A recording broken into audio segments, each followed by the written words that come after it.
یہ چند دن ہوئے ہیں کہ ایک لڑکے کا مجھے واٹس ایپ آیا میسج. اس نے مجھ سے پوچھا کہ حضرت آپ سے ایک بات کرنی ہے. میں نے کہا جی کریں. اس نے مجھے کہا کہ میرے والد مجھ سے بیلنس مانگتے ہیں. تو میں نے ہنس کے اس کو کہا ٹھیک ہے بھائی، اگر بیلنس مانگتے تو آپ انہیں بیلنس بھیجیں. اس نے دوبارہ مجھے میسج کیا کہ حضرت مسئلہ یہ ہے کہ میرے والد فوت ہو چکے ہیں.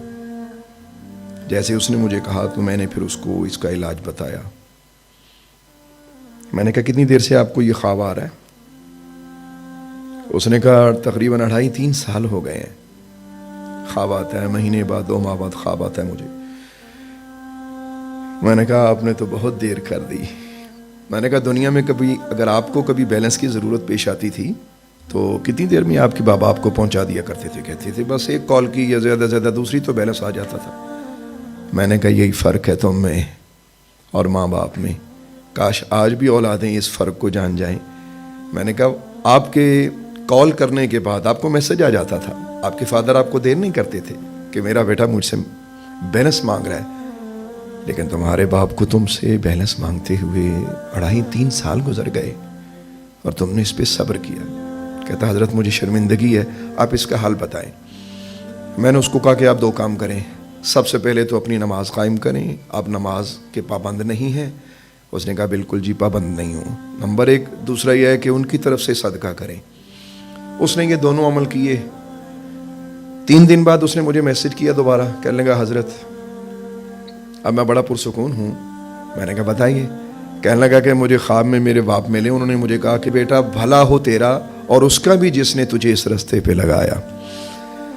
میں بڑے درد دل سے آپ سب احباب کی خدمت میں ایک بات کرنا چاہتا ہوں. دیکھیے اس واقعے نے ہمیں کیا سکھایا؟ اس واقعے نے ہمیں یہ سکھایا کہ دنیا سے جانے کے بعد انسان کی کچھ ضرورتیں ہوتی ہیں. اس دنیا میں جیسے کھانا پانی اور یہ چیزیں ہوتی ہیں. متفق علیہ مسئلہ، مطلب یہ اختلافی مسئلہ نہیں ہے.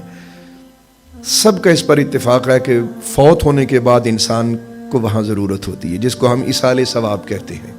تو سرکار دو عالم نور مجسم علیہ الصلوۃ والسلام کا وہ ارشاد عالیہ اس کی تائید بھی کرتا ہے کہ آقا کریم علیہ الصلوۃ والسلام نے ارشاد فرمایا اذا مات الانسان انقطع عمله الا من 3 الا من صدقة جاریة او علم ينتفع به او ولد صالح يدعو له.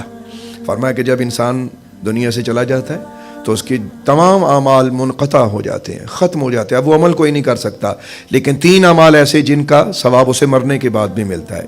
ان میں سے پہلا صدقہ جاریہ، اور دوسرا وہ علم جو کسی کو پڑھا گیا ہو. وہ جب تک اس علم کی تعلیم ہوتی رہے گی، ترویج و اشاعت ہوتی رہے گی، تو پڑھانے والے معلم کو یا معلمہ کو اس کا فائدہ ہوتا رہے گا. اور تیسرا اگر بیٹا باپ کے لیے دعا کرے تو باپ کو ہمیشہ فائدہ ہوتا رہے گا. میں امید کرتا ہوں کہ آپ اپنے ماں باپ کو بیلنس بھیجیں گے.